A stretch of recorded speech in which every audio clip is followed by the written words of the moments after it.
você ouve Rádio Olinda FM 105,3, canal 287, a Rádio da Família. Começa agora, Fala Povo de Deus. Um programa para fortalecer os seus conhecimentos. Fala Povo de Deus. Muito bom dia, ouvinte Rádio Olinda. Simbora, estamos no ar, Povo de Deus, aqui na Rádio da Família, começando mais um programa Fala Povo de Deus. Eu sou Paulo Brito e ainda estou apresentando este programa de catequese semanal que tem a missão de fazer você crescer no conhecimento da doutrina da Igreja Católica. Seja muito bem-vindo, seja muito bem-vinda. Estamos juntos, mais um sábado para a gente aprender juntos. E hoje é um tema que mexe muito com o meu coração. E que você vai saber também, certamente mexe com o seu coração. Nós vamos falar da mãe. Agora, nós vamos falar da mãe de um jeito diferente, que talvez você não está acostumado a saber sobre ela. Mas vamos falar hoje. Estamos juntos e, claro, você também nos acompanha pelo YouTube. Neste momento, estamos também transmitindo no YouTube o nosso programa. Para você que não vai conseguir ouvir, que vai precisar sair para o trabalho, fica tranquilo que amanhã, domingo, a gente reprisa o programa às 8 da noite. Então, para você que está ouvindo no domingo, boa noite para você também. Viu? Deus te abençoe e te guarde. Estamos juntos aqui na Rádio da Família e, claro, você participa conosco, você manda sua dúvida sobre o tema de hoje. Tem dúvida? Tem pergunta? Manda para o nosso WhatsApp que a gente vai, à medida do possível, trazendo essas dúvidas para tirar para você, tá bom? Então, o nosso WhatsApp, você já sabe, 3444-7979. É só mandar sua mensagem sobre o tema de hoje. Claro, bom dia para Antônio, que está nos trabalhos técnicos. Bom dia, Antônio. Deus te abençoe desde já. Estamos juntos com a graça de Deus em mais um Fala Povo de Deus, mas a gente não pode começar nada sem a presença do Espírito Santo. Que tudo seja a partir dele, por meio dele e que tenha finalidade para ele. Então, por isso, vamos rezar? Eu convido você a parar tudo que você está fazendo, claro, se você puder, para a gente fazer esse minutinho de oração, pedindo ao Senhor discernimento, para que tudo que a gente fale e escute nesse programa de hoje seja da vontade dele. Venha dele e não de nós. Então vamos rezar? Vamos juntos. Momento de oração. Em nome do Pai, e do Filho, e do Espírito Santo. Amém. Espírito Santo de Deus, queremos neste momento pedir a Tua graça, pedir a Tua luz. Vem neste momento, Espírito Santo, inunda todo este estúdio. Vai agora na casa deste meu irmão, desta minha irmã. Vai agora no lugar onde este meu irmão e minha irmã que escuta nesse momento está. Seja em casa, no trabalho, na rua, em qualquer lugar que ele ou ela estiver, Espírito Santo, vai ao encontro desta pessoa, para que ela possa também abrir o coração e ouvir a Tua voz neste programa de hoje. A tirar as suas dúvidas sobre a nossa mãe, a se tornar cada vez mais devoto de Nossa Senhora. Dai-nos coragem, Espírito Santo, para falar do Teu amor, para falar do Teu nome, e que por intercessão da sempre Virgem gloriosa, nossa Mãe Maria, possamos no programa de hoje fazer tudo conforme a Tua vontade. Por isso, peçamos à Mãe a intercessão poderosa para alcançarmos o coração de Deus. Ave Maria, cheia de graça, o Senhor é convosco. Bendita sois vós entre as mulheres, e bendito é o fruto do vosso ventre, Jesus. Santa Maria, Mãe de Deus, rogai por nós, pecadores. Nesta manhã de sábado, graças a Deus estamos juntos. Neste dia 21 de setembro, que maravilha, estamos juntos. Eu sou muito feliz porque mês de setembro, meu aniversário foi quinta-feira passada, e você comemorou comigo aqui na rádio, mas é também um dia especial, porque foi dia de São Januário e o milagre aconteceu de novo, com a graça de Deus, o sangue de São Januário se liquefez mais uma vez. Todo ano acontece, e quando não acontece é porque vem problema por aí, mas graças a Deus, neste ano o milagre aconteceu de novo. Então sou feliz de ter nascido no dia de São Januário, olha que coisa maravilhosa. Menino, olha, eu me amostro todinho. Deixa eu trazer os meus convidados de hoje.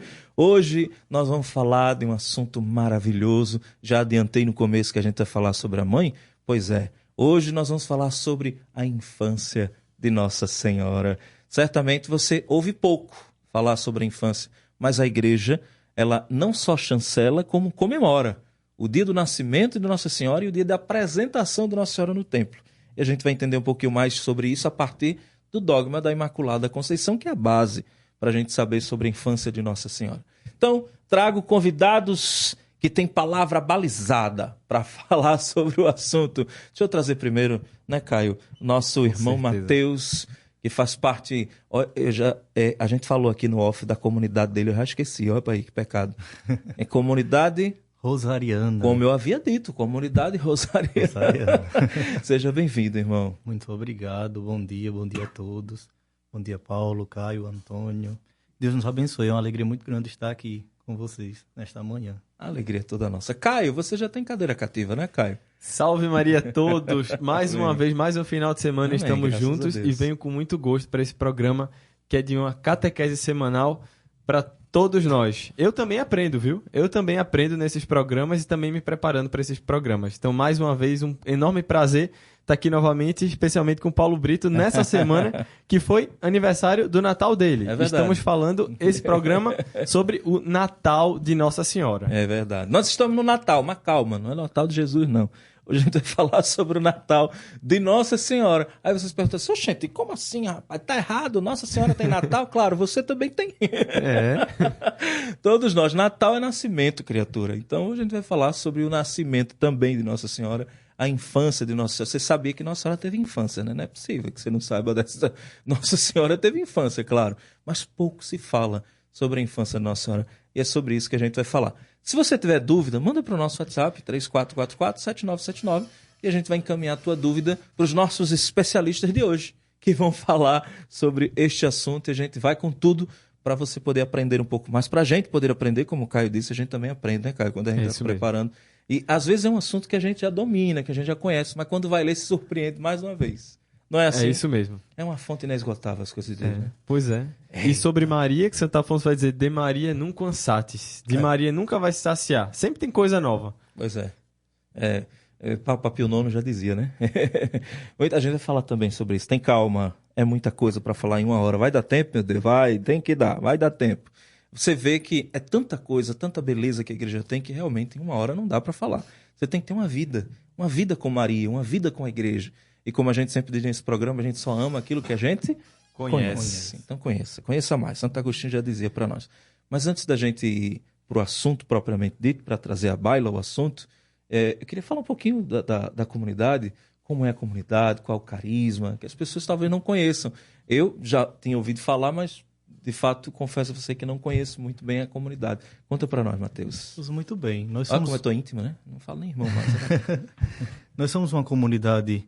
Hoje é comunidade católica rosariana. Sim. A palavra rosariana vem de Rosário, Nossa Senhora do Rosário. Nós fomos fundados no ano de 2004, na cidade de Abreu e Lima, como uma irmandade de leigos devotos do Rosário, de Nossa Senhora do Rosário. Uhum. E aí, com o caminhar, passado o tempo, Nosso Senhor vai suscitando no coração jovens, homens e mulheres que queriam viver aquele carisma não somente como uma confraria, mas um modo de vida mesmo. Sim. Então... tanto casados, homens e mulheres, na sua vocação matrimonial, quanto celibatários, mas também jovens que queriam viver a vida religiosa nesse carisma. E aí, com o caminhar, passado o tempo, a arquidiocese observando o crescimento da comunidade, na época a Irmandade ainda, no ano de 2020, Dom Fernando nos deu a graça de nos dar a aprovação diocesana, o direito diocesano, que aquela comunidade deixa de ser uma experiência e passa a ser, de fato, uma comunidade pertencente à igreja, a uma arquidiocese, como é o nosso caso. Então, Dom Fernando nos deu esta aprovação do direito diocesano e também aí nós recebemos a autorização, digamos assim, de abrir casas, de acolher irmãos jovens que querem ser religiosos. Então, com esta aprovação, o nome antigo, que era Irmandade dos Devotos do Santo Rosário, foi modificado para a Comunidade Católica Rosariana. Os irmãos de Nossa Senhora do Rosário, né? Rosariano, como eu já falei, vem de Rosário. E o nosso carisma é esse, é a propagação, a divulgação, a devoção do Rosário de Nossa Senhora. E nós sabemos que é uma devoção grandiosa na igreja. Verdade. Inúmeros papas, desde São Domingos até hoje, inúmeros papas escreveram diversas encíclicas, documentos sobre o Rosário. E Nossa Senhora vai dizer que é a salvação, né, do mundo hoje. vem através do rosário. E posso dizer também que depois da Santa Missa, o rosário é a oração mais poderosa, mais especial da Igreja Católica. E tanto que todas as aparições Nossa Senhora pede, reza o rosário. Então a comunidade rosariana é nada mais, nada menos do que atender um pedido de Nossa Senhora, que pede que rezamos, sejamos fiéis a esta oração. É o nosso carisma, divulgar. E aí, neste carisma, a gente abrange diversas áreas, né? A pastoral, a catequese, no serviço social, nós estamos também na Casa do Pão, nas sextas-feiras, lá ajudando. Ou seja, naquilo que os padres precisam nas paróquias, nós estamos sempre lá. Onde a igreja chama, está um rosariano. Olha aí, que coisa boa. Você já percebeu que a gente já começou a falar de Nossa Senhora, né? Olha. Eu não preciso nem... É claro que é uma pergunta óbvia, mas preciso perguntar porque é importante a gente afirmar e reafirmar o carisma da comunidade rosariana. Obviamente, vocês rezam o rosário todos os dias. Todos os dias. Nós, irmãos religiosos, né, a casa da comunidade, nós rezamos o rosário de domingo a domingo. Sim. Todos os dias. Os leigos, devido ao trabalho, né, seu trabalho, então, eles ficam na obrigatoriedade de rezar o terço diariamente. Sim. E ao menos o rosário um dia por semana. Né? Mas tanto o terço como o rosário nós rezamos diariamente, intercedendo, né, pelas diversas situações da igreja, aquilo que nos pedem. Tá vendo, ouvinte, que não é só Frei Gilson que reza todo dia, e graças a Deus que Frei Gilson reza e tem arrastado multidões aí para rezar também. Isso é maravilhoso. Que reze mais. Eu fico, viu, Caio? Muita gente dizendo assim, poxa, você viu, Paulo, 700 mil pessoas. Isso é pouco. É pouco. É pouco, minha gente. Nós temos 220 milhões de habitantes no país e 700 mil rezar é pouco. Claro, é para se comemorar? Claro que é. Imagina 700 mil pessoas rezando o rosário ao mesmo tempo. Isso é maravilhoso. Frutos. Muitos. E eu nunca vi isso no Brasil. Não sei se vocês já viram. Mas eu nunca vi isso. Essa manifestação de religiosidade, de amor ao Santo Rosário. Nunca vi. Os rosarianos já fazem isso há muito tempo. Mas no Brasil isso vem sendo difundido e isso é muito importante. Mas é pouco. A gente comemora, mas a gente quer mais.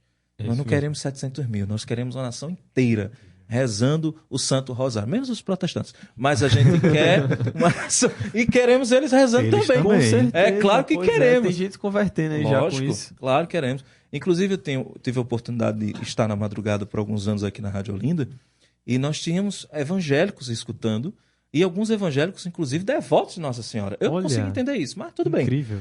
Devotos de Nossa Senhora, que ligavam e diziam, olha, eu amo Maria, tem imagem de Nossa Senhora em casa. Mas como a senhora é evangélica e tem imagem? E os irmãos, como é que fica? Me esculhambam todo dia, mas eu não estou nem aí. Eu digo, mas por que a senhora não vira católica logo? Pois é, tá só faltando um passinho, só falta dar o passo. Às vezes até né? Pois é. No coração influência é complicado. Mas pois espero que ela esteja me ouvindo agora. Eu não vou dizer o nome, não é porque eu não lembro mesmo, mas tudo bem, porque eu não tenho memória, tenho uma vaga lembrança das coisas, mas espero que ela esteja ouvindo e sempre que a gente rezava o texto da misericórdia, ela entrava para rezar com a gente. E eu disse, não, essa pessoa não é evangélica não, mas não é mesmo. Olha aí. E se você que está ouvindo está nessa situação, dê o passo, meu irmão. Pois é. Dê o passo, Deus te chama. Volta para casa, se embora. Bom, vamos embora falar sobre o assunto que nos trouxe aqui. Nós temos Caio e temos o irmão Mateus para a gente falar um pouquinho sobre a nossa mãe, sobre a infância de Nossa Senhora, que é um assunto que eu confesso para vocês que eu acho que a igreja deveria falar mais sobre a infância de Nossa Senhora. Até porque, para a gente poder entender um pouquinho mais sobre a infância, a gente inevitavelmente tem que ir para o dogma da Imaculada Conceição. O Papa Pio IX, calma, Paulo Brito. Emoção, falar de Nossa Senhora a gente se emociona. É verdade. O Papa Pio IX, quando escreveu o Inefabilis, dando o dogma para nós, certamente ele já tinha dentro do seu coração aquilo que Nossa Senhora já era. Eu costumo dizer que Nossa Senhora, quando veio, ela já era aquilo que nós seremos, né? No último dia. Então, para a gente entender um pouquinho mais sobre a infância de Nossa Senhora, eu vou começar com o Mateus, né? Mateus é a primeira vez que vem no nosso programa. Mateus, que intimidade a pessoa tá, pai. Mateus, né? Irmão Mateus, rapaz, para com isso. Não, pode ficar à vontade. Como foi? Como é que a gente pode refletir a infância de Nossa Senhora? De repente alguém chegar assim, como foi a infância da Nossa Senhora? Como foi que ela cresceu? E, obviamente, eu acho que a gente tem que voltar lá para Santana e Joaquim. Com certeza. Não é? Então, conta para nós um pouquinho como essa reflexão da infância de Nossa Senhora a gente vai desenvolvendo ao longo do programa. Caio iniciou o programa com uma frase muito interessante de Santo Afonso, né? E de Maria se sabe muito pouco. E o que nós sabemos de Nossa Senhora, a gente tem que voltar para a tradição da igreja, para os livros apócrifos, né? Para aquilo que os padres da igreja falam, que também é muito pouco. Então, através dessa tradição, a gente vai conhecendo.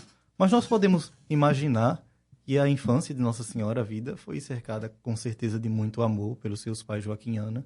E também, em muitos lugares, nós vamos encontrar que desde a sua infância, talvez pela influência de Joaquim, que era sacerdote, né, do templo, mas desde sua infância, Maria ela foi voltada ao serviço do templo. Ou seja, foi de verdade, nós sabemos que ela é predestinada, né, a realizar na vida dela a vontade de Deus, ser mãe de Deus, mas nós sabemos que a vida de Maria, desde o início, foi voltada para as coisas de Deus somente.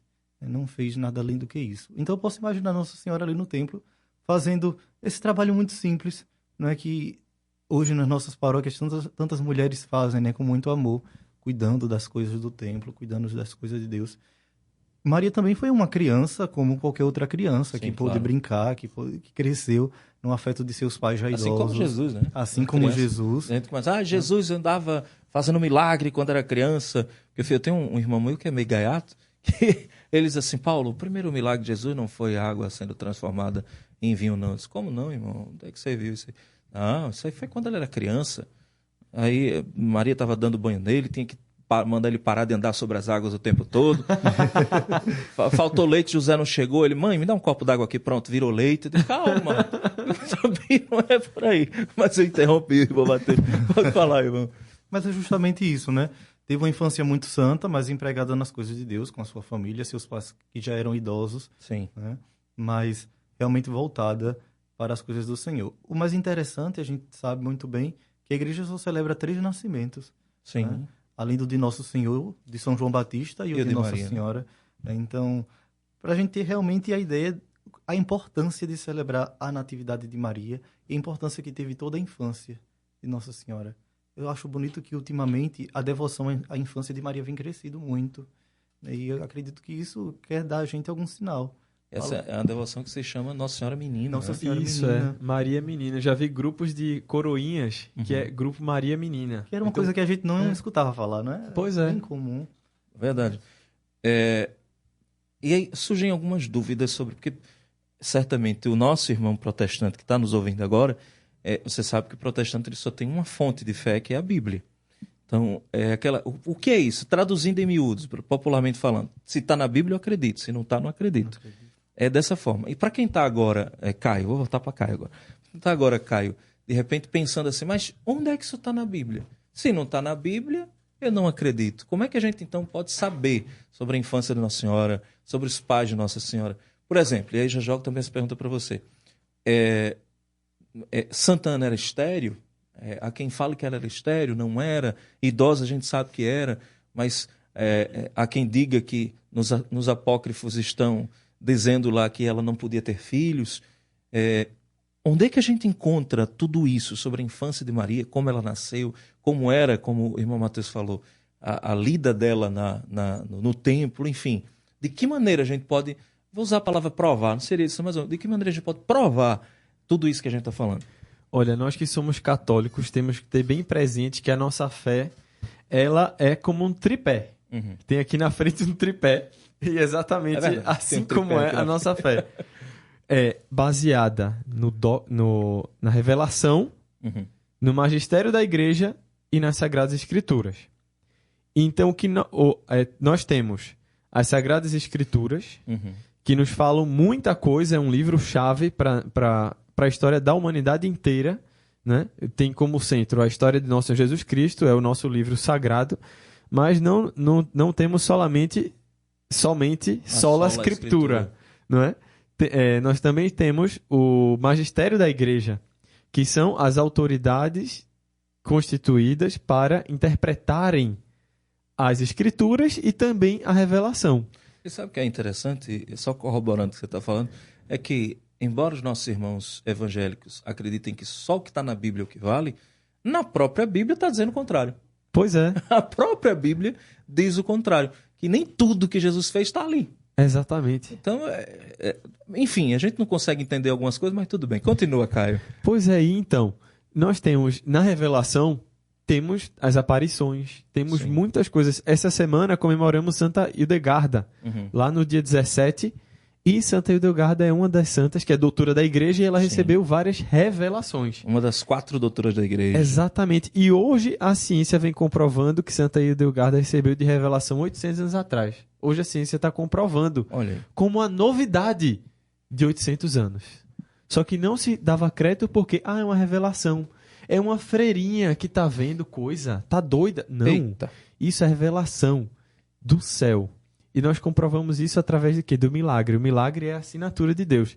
E nós temos uma dessas videntes na Santa Igreja, uma grande beata, a beata Ana Catarina Emmerich. Sim. E ela vem trazer muita coisa sobre a Natividade de Nossa Senhora, sobre a vida de Nosso Senhor. A gente comemorou agora há pouco, né? Dia 8 de setembro. A Natividade de Nossa Senhora, ou seja, o aniversário de Nossa Senhora. O aniversário de Nossa Senhora. Também no mês de setembro, que é o meu mês, claro. Olha aí. Eu fico todo amostrado. O mês todo. Que é mês da Bíblia também. Mês da Bíblia, mês de São Januário, que foi quinta-feira, que Lique fez, viu? Nossa Senhora das Dores. Minha Nossa Senhora. Pois é, mês de setembro é abençoadíssimo. E a beata Ana Catarina Emmerich vem trazer diversas revelações que hoje em dia a ciência, né, dessa vez a ciência histórica, comprova.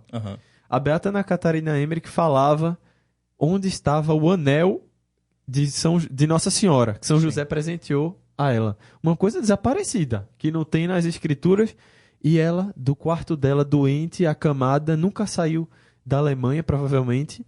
Ela diz, olha, tá assim, tá o lugar assim, assim, assim, assim, assim. Vão lá, tá lá o anel de Nossa Senhora. Hoje está exposta numa catedral lá alemã.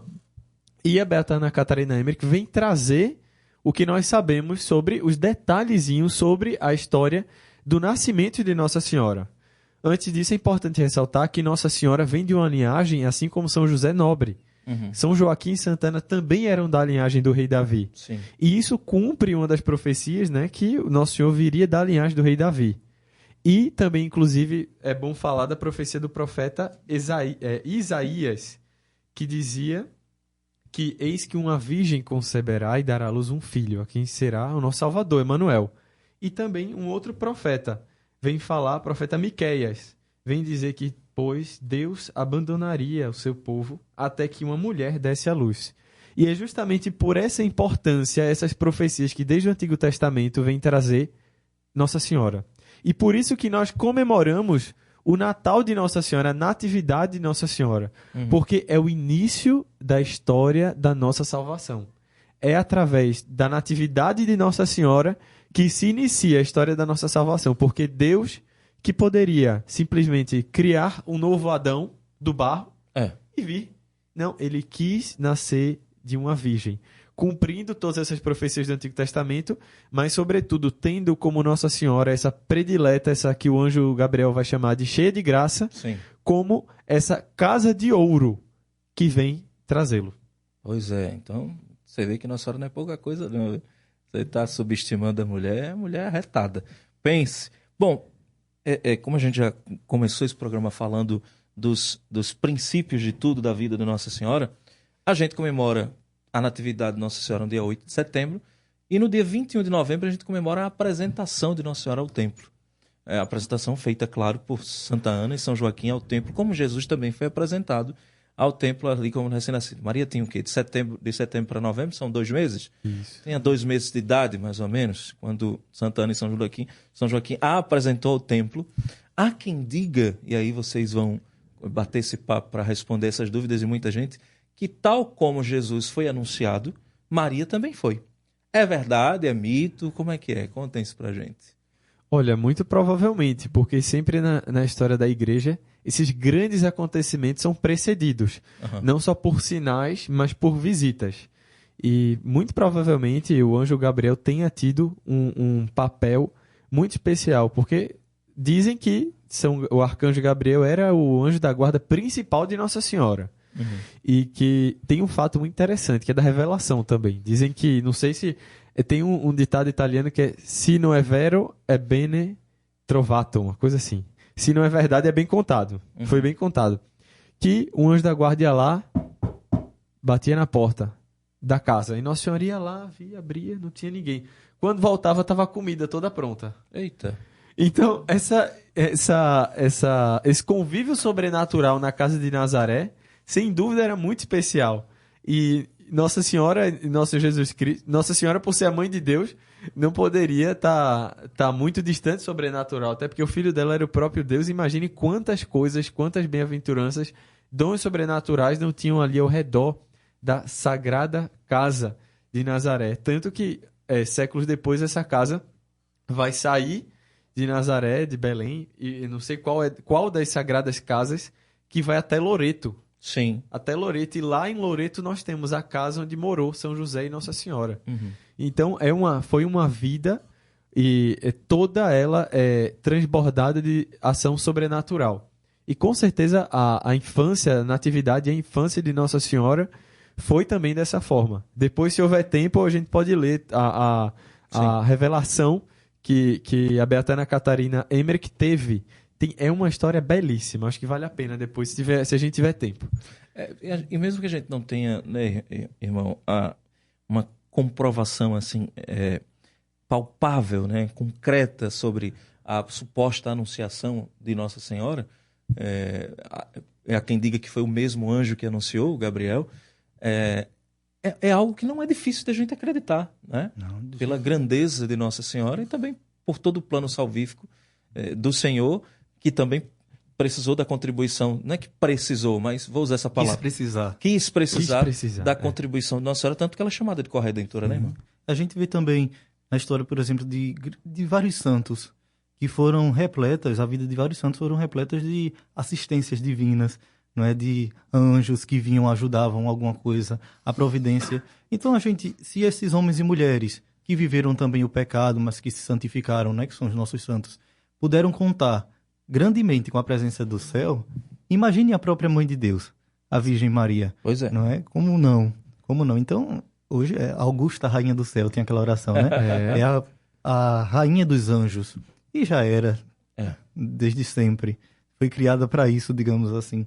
Então, é muito comum a gente pensar realmente que a vida de Nossa Senhora ela foi feita totalmente de revelações divinas, da presença do divino. E também a gente pode pegar a própria Sagrada Escritura e a gente pensar que a própria Sagrada Escritura, para ela realmente ter sido validada, digamos assim, realmente é verdadeira, é a palavra de Deus o que está aqui escrito, no decorrer da história tiveram diversas provas. A gente tem, por exemplo, a tradição da Septuaginta, né? Uhum. 70 homens que pegaram e foram traduzir aquela escritura separados um do outro e viram que até as vírgulas daquilo ali se batiam. Então, realmente, é uma revelação divina. Na vida de Nossa Senhora não pode ter sido diferente. Pois e muita gente pode se perguntar, Paulo, irmão Mateus, mas por que hoje a gente não vê mais, assim, anjo? A gente não vê uma aparição, a gente não vê um milagre e não sei o quê. A gente vê na história, a gente comprova que os maiores milagres acontecem em locais, em épocas onde o povo tinha muita fé. Uhum. Não é onde há ateísmo, onde há falta de fé que o milagre acontece, não. Uhum. Porque Nosso Senhor não precisa... Mesmo nesses ambientes pagãos, ateus, mesmo se Nosso Senhor aparecesse, eles não acreditariam. Você vê isso na própria Escritura, né? Viram Lázaro ressuscitar e mesmo assim queriam matá-lo. Exatamente. Então, eu poderia puxar a sardinha aqui para... Pois não. A própria devoção do Rosário, quando Nossa Senhora aparece para São Domingos e Gusmão, numa visão muito bonita, e todo mundo vê a imagem de Nossa Senhora levantar os braços e entregar a São Domingos o Rosário. Uhum. E é interessante que os sinos começam a tocar pelos anjos. Os anjos descem e começam a tocar os sinos. Então, tudo isso aconteceu quando Nossa Senhora entregou a São Domingos o Rosário. E ali havia diversas multidões de pessoas. E vai dizer a história, não é a tradição, de que a maioria daquelas pessoas se converteram, mas não todas. Uhum. E todos viram o fenômeno que aconteceu ali. Viram que essas continhas que a gente fica contando, Ave Maria, Ave Maria, Ave Maria, não foi criação humana. Uhum. É o saltério de Maria que se chama, né? Foi a própria Virgem Maria que nos deu. Mas nem todo mundo se converteu. Uhum. Então é bem isso, né? E até hoje vai ser assim. Na própria aparição de Fátima também, mais de 70 mil pessoas viram o sol dançando e nem por isso todo mundo se converteu. Exatamente. Então, é por aí.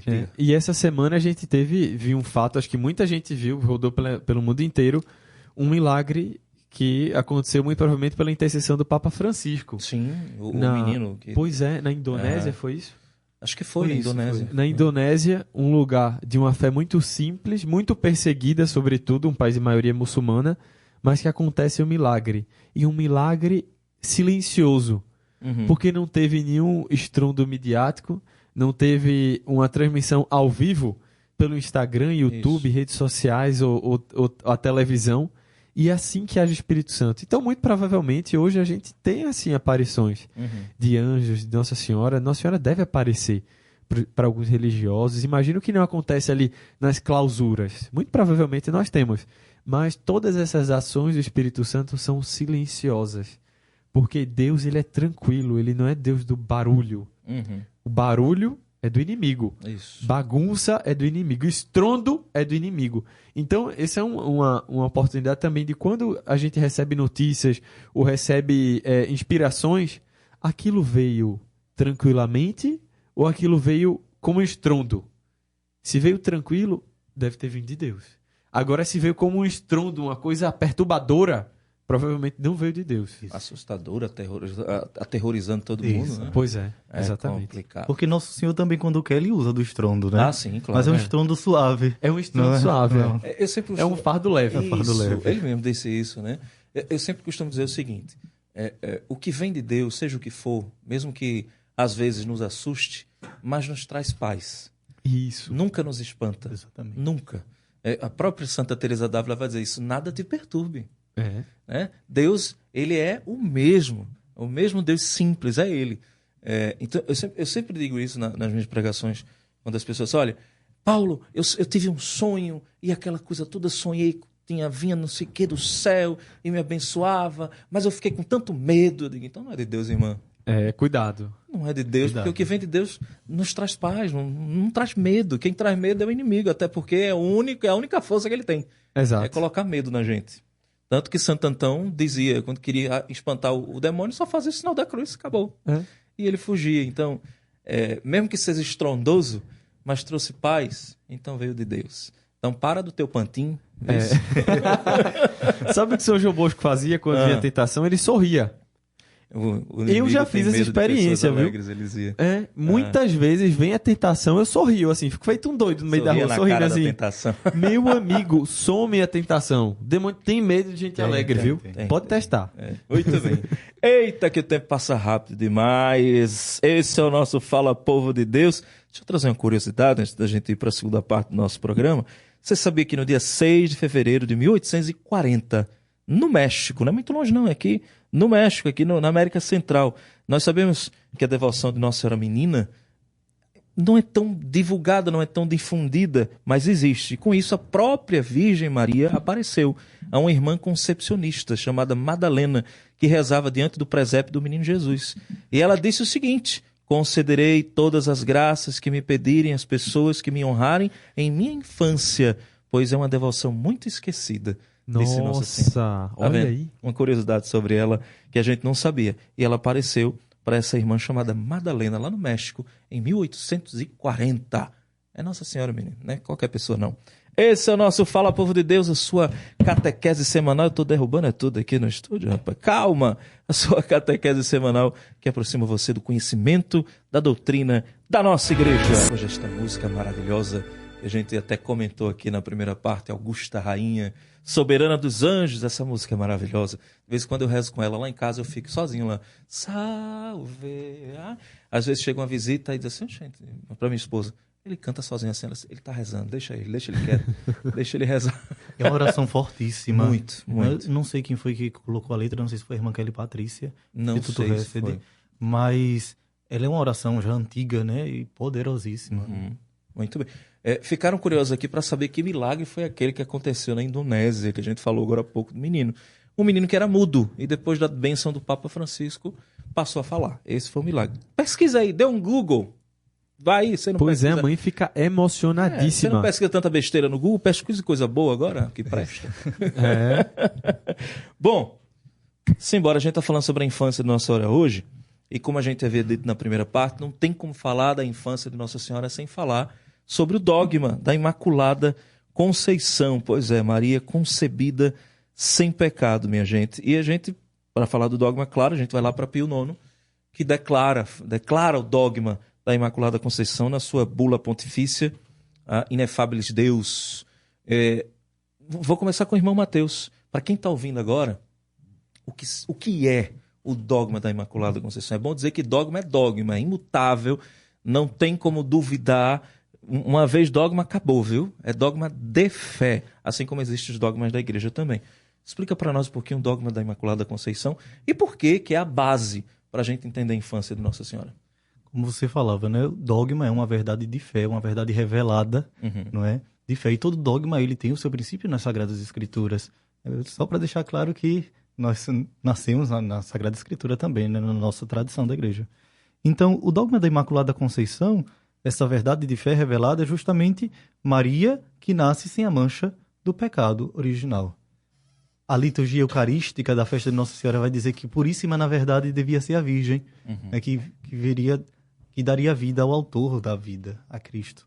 Então, seria inconcebível pensar que Maria, aquela que geraria o Filho de Deus, o próprio Deus, teria nascido com alguma mancha, algum pecado.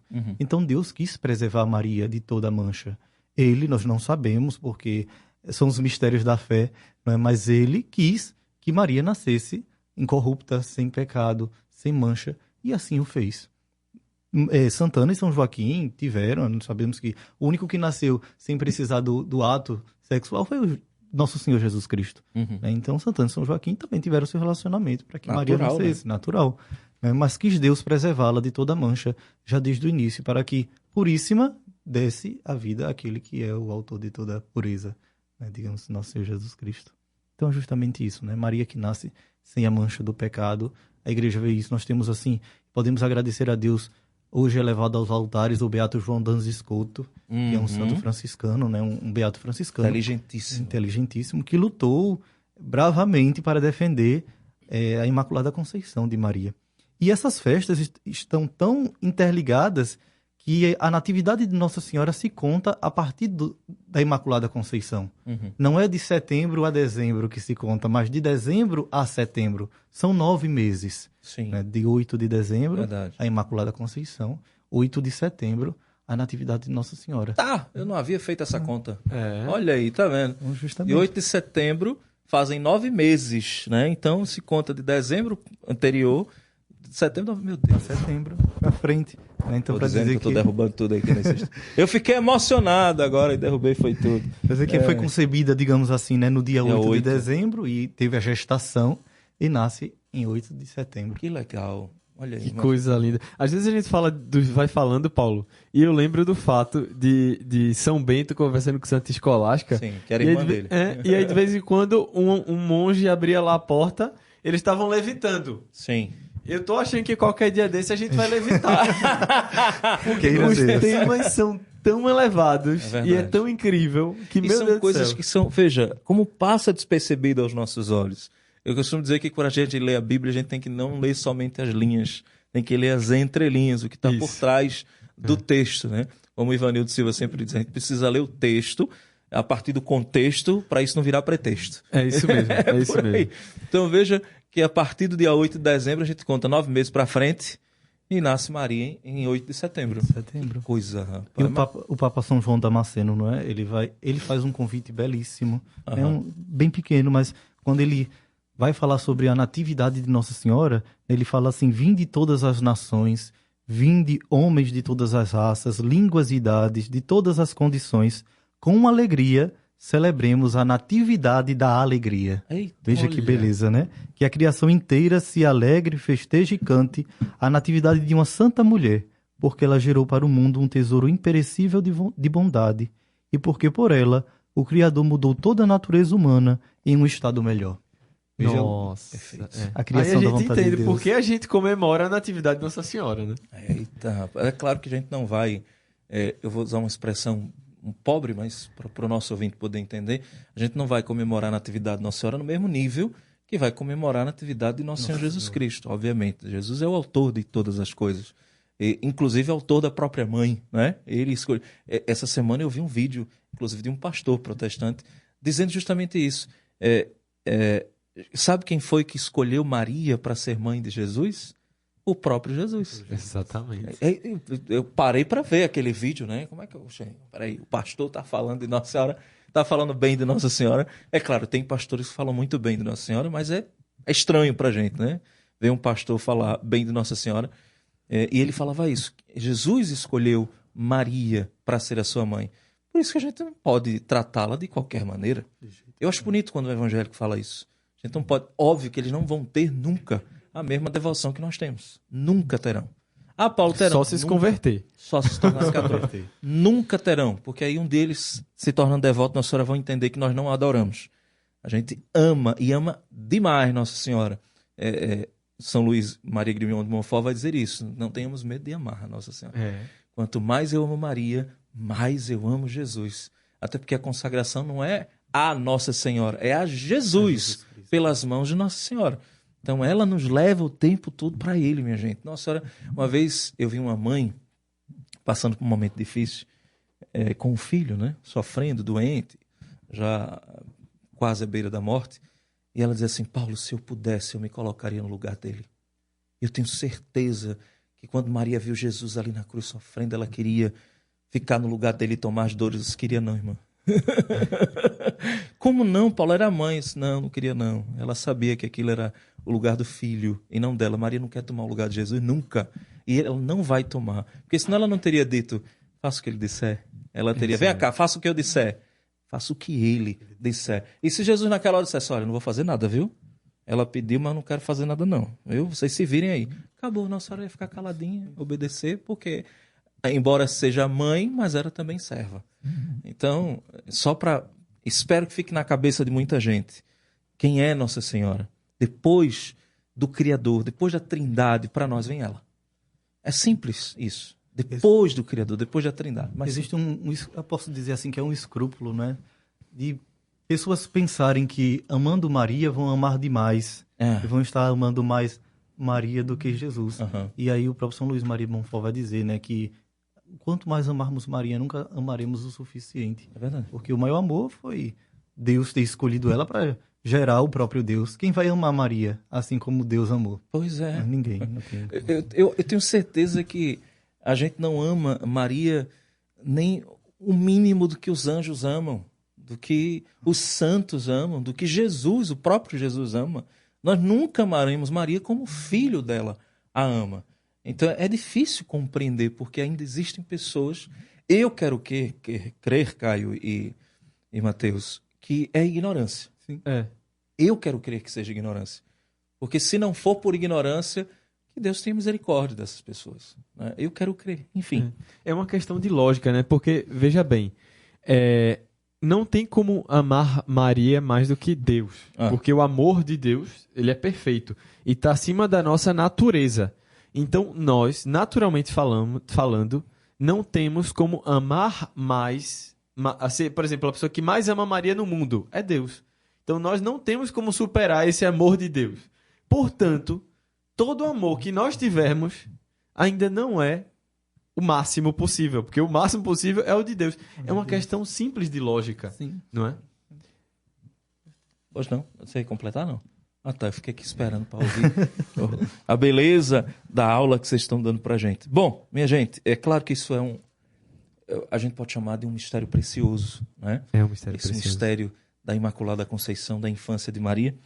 E a partir daí, a partir da concepção, Maria vai ter, o irmão Mateus já dava uma pincelada sobre isso no início, toda a infância de Nossa Senhora, toda dedicada ao templo. De que maneira a gente pode entender isso melhor, Mateus?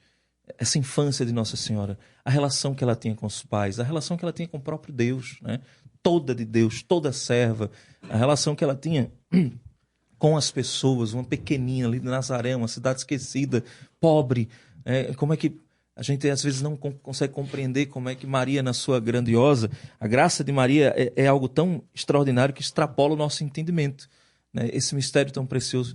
De que maneira a gente pode compreender como foi essa infância de Maria? Você já adiantou no início que ela foi uma criança como qualquer outra criança, né? Normal, natural, como qualquer outra criança, mas de que maneira a gente pode entender como foi de fato essa infância, como ela cresceu, como ela lidava ali no templo, de que maneira ela zelava pelas coisas de Deus. Pode-se imaginar que São Joaquim, como um sacerdote do templo, né, seria bem, assim, interessante que a sua família também se dedicasse ao serviço do templo. E os evangelhos apócrifos, né, os livros apócrifos vão falar que Maria, desde muito cedo, ela foi consagrada ao templo. Ou seja, ela saiu do convívio de sua família. E isso é a tradição, né, os livros apócrifos, nós não temos certeza se realmente foi assim. Mas, desde muito cedo, Maria ela saiu do seio de sua família e foi se consagrar no templo, morar realmente no templo. E aí vem Simeão, que desde muito cedo acompanhava Maria, né, nessa missão. Quando a gente vê ali o mistério, né, mistério gozoso, né, da apresentação no templo, e aí Simeão, a purificação de Maria, Simeão que se alegra, mas na tradição a gente vai ver que Simeão já conhecia Maria há muito tempo, que ele já esperava, que no íntimo do seu coração ele sabia que era aquela menina que tinha sido escolhida para ser a mãe de Deus. Então, tanto que ele exalta, né, já deixai agora vosso servo em paz, porque os meus olhos já viram a vossa salvação. Então, Simeão, ele teve esse papel na infância de Maria, de cuidar de Maria. Eu escutei uma coisa bem interessante, que na igreja nós temos a Ordo Virgem, né, a Ordem das Virgens, né? E essa Ordem das Virgens, que são mulheres que não são religiosas, não são freiras, mas que se consagram a sua virgindade, a fé, a igreja, Nosso Senhor Jesus Cristo, né? Tem Nosso Senhor como seu esposo. E é interessante que se dizia que essa Ordem das Virgens, ela nasce justamente com Maria, que se consagra desde a sua infância, né, na sua adolescência, ao templo, ao serviço do templo, ao serviço das coisas de Deus. Ou seja, vamos dizer ali, hoje em dia a gente tem uma ideia de vida religiosa, digamos assim, né? As mulheres que saem, antigamente as meninas até entravam em conventos, né? Então, Maria, ela faz essa opção de vida, de desde muito cedo viver realmente para as coisas de Deus, até o dia que Nosso Senhor mandar o esposo, né, o varão, que foi o glorioso São José, né, para desposá-la. Mas foi essa vida realmente dedicada desde o princípio às coisas de Deus, né, como a sua família, com a sua mãe também, Santana, que era uma mulher de extrema oração. A gente vê em Santana, posso ter a ousadia de dizer que Maria aprendeu a rezar com Santana, tanto que as imagens de Ana sempre tem um livro, né, mostrando a Maria, as orações, os escritos do Antigo Testamento, né? Então Nossa Senhora aprende a rezar também com sua mãe, era uma mulher de intensa oração. Então imagine a graça divina que habitava naquele lar, e depois com a consagração de sua filha ao templo, não é aquilo que Nossa Senhora aprendeu, né, em toda a sua vida, a servir realmente a Deus. Exatamente. A Santana e São Joaquim deixam um exemplo para os pais, né? Alô, pais que estão nos ouvindo. Deixa um exemplo. Esse foi inclusive um tema de uma palestra recente lá para a Pastoral da Família da Paróquia Vasco da Gama. Deixa um exemplo de pais que ensinam seus filhos a rezar. Bom, acabou. Quero agradecer demais, viu? Você vai ver mais vezes, meu irmão. Sim, olha aí. Não tem como, porque você veja, a gente falou da infância da Nossa Senhora, a gente falou sobre os santos, a gente falou sobre o dogma. Muita coisa a gente não se aprofundou, é pouco tempo para se aprofundar. Nós vamos precisar trazer outros programas para falar sobre esse assunto também. Espero que ainda seja comigo, não sei. Talvez seja com o Felipe Alecrim, né? Se Deus quiser vai voltar aí depois do dia 6 de outubro. Para apresentar, mas até lá vamos ver se a gente consegue fazer um outro programa sobre isso. Se não for comigo, vai ser com o Felipe. Pois é, a língua fica coçando, a gente fica se segurando aqui para não falar. Tá vendo isso? Isso é que é fofoca santa. Fofoca santa. Tá vendo? Isso. Eu vou jogar um grão aqui, que próximo mês é o mês do Rosário. Opa! Então... Tá me dando ideia. Muito obrigado pela sua presença. Deixa aí, onde é que a gente pode conhecer, quais são as redes sociais? Conta para nós, da comunidade rosariana. Muito bem. Eu, primeiramente, agradeço, né, o convite. Fico muito feliz, sou muito feliz em estar aqui hoje. Nossa comunidade rosariana, nós temos, né, 2 ramos, tanto para os irmãos religiosos, que nós estamos engatinhando, né, e aqui eu quero deixar um convite. No próximo dia 27 de outubro, às 9 horas da manhã, na Catedral da Sé, nós, os primeiros irmãos religiosos, eu, o irmão Rafael, o irmão Afonso, professaremos nossos primeiros votos, e o nosso arcebispo, Dom Paulo Jackson, que vai acolher os nossos votos. Então, toda a arquidiocese, todas as pessoas, os ouvintes, estão convidados para celebrar conosco o mês do Rosário, dia 27 de outubro, às 9 horas, na Catedral da Sé. Também nossas redes sociais, Comunidade Católica Rosariana Oficial, né? E o Instagram dos irmãos religiosos, né? Religiosos Rosarianos. Lá você pode acompanhar um pouco do nosso dia a dia, dos nossos padroeiros, o que é a vida rosariana, se encantar por essa devoção, quem sabe também fazer parte desse exército do Santo Rosário. Não é? Exército de Maria, como diria São Maximiliano Kolbe. Obrigado, Caio. Muito obrigado a todos. Mais uma vez venho aqui para a Rádio Olinda com muito gosto e gostaria também de deixar um convite. Siga a página @ArautoRecife, que é da minha comunidade, dos Arautos do Evangelho, e também de um apostolado que tenho lá junto a alguns amigos da Universidade Católica, @CatólicosUnicap. Perfeito, maravilha. Eita, gente, olha, o nosso programa de hoje está acabando. Eu quero, claro, agradecer a você que nos deu a alegria da sua audiência. Que Deus te abençoe e te ajude a perseverar. Nós só amamos aquilo que nós conhecemos, por isso é importante você divulgar o programa Fala Povo de Deus, que tem a missão de tornar a fé do povo de Deus mais madura. Não esqueça de seguir as nossas redes sociais, viu? @Fala Povo de Deus Oficial no Instagram. Com os trabalhos técnicos de Antônio Neto, a produção e apresentação de Paulo Brito. Eu te espero semana que vem para mais um programa Fala Povo de Deus. Tchau, gente. Fala Povo de Deus. Um programa para fortalecer os seus conhecimentos. Fala Povo de Deus.